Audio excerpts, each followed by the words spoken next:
ng Pilipinas ang kababayan nating si Nora Babadilla na nagkasama sa mga unang batch ng hostages na pinalaya ng Hamas sa Gaza. Kasabay niyan, usap-usapan ang kumakalat o kumalat na video ng umano'y pagpapahubad ng Israeli Defense Forces sa ilang sibilyan nilang bihag. Para bigyan ng mukha ang balita, Mobile Journal, Mary Mon Reyes.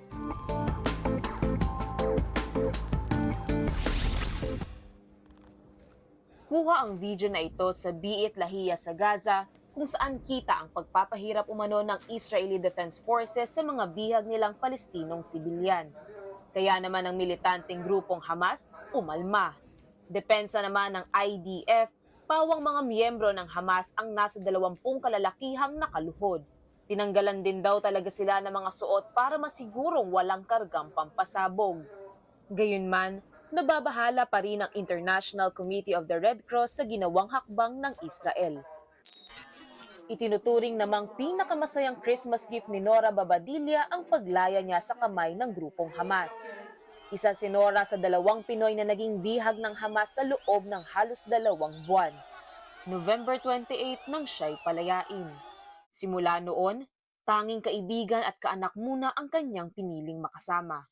October 7 nang bisitahin ni Nora ang kaibigan sa Kibbutz Nir, ito rin ang araw na nilusob sila ng Hamas. Nagtago umano siya sa isang kwarto pero kinailangan lumabas dahil nasusunog na ang bahay. Binuksan ko yung bintana. Pagbukas ko ng bintana, tumalon ako. Pagtalon ko, nandun yung mga terrorist sa baba. Yun, tapos nung nakaumang na yung baril sa akin, sabi ko sa kanila, Pilipini, itong inaano ko, sabi ko, Pilipini, huwag niyo akong anuhin.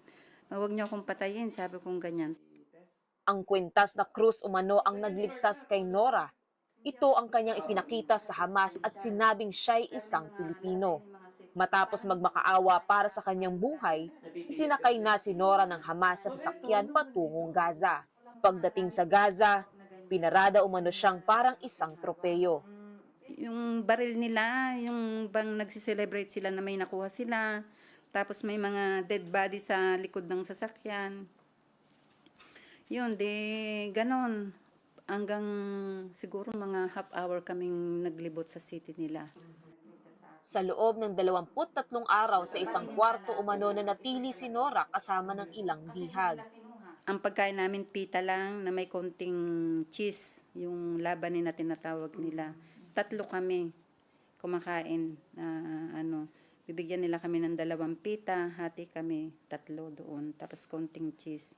Yun lang ang kinakain namin. Sa isang araw po? Sa isang araw. Minsan may 2 meals, minsan isa lang, isang beses.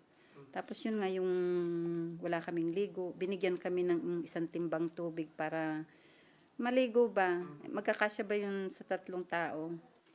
Sa ngayon, nasa post-war debriefing pa rin si Nora. Plant therapy o pag-aalaga ng halaman ang pamamaraan niya, bagay na suportado naman ng OWA. Sa ngayon, patuloy ang medical assessment kay Babadilla. Sagot naman ng Israeli government ang pagpapagamot at pansamantalang shelter ni Nora. Balak ni Nora na bumalik na ng Pilipinas sa oras na handa at naghilom na ang tromang hatid ng kanyang pagkakabihag. Mobile Journal Mary Mon Reyes po, hatid ang muka ng balita. Sariwang balita ba ang hanap mo? Simple lang. I-click mo na ang subscribe button at ang notification bell para lagi kang updated sa mga balitang dapat mong malaman.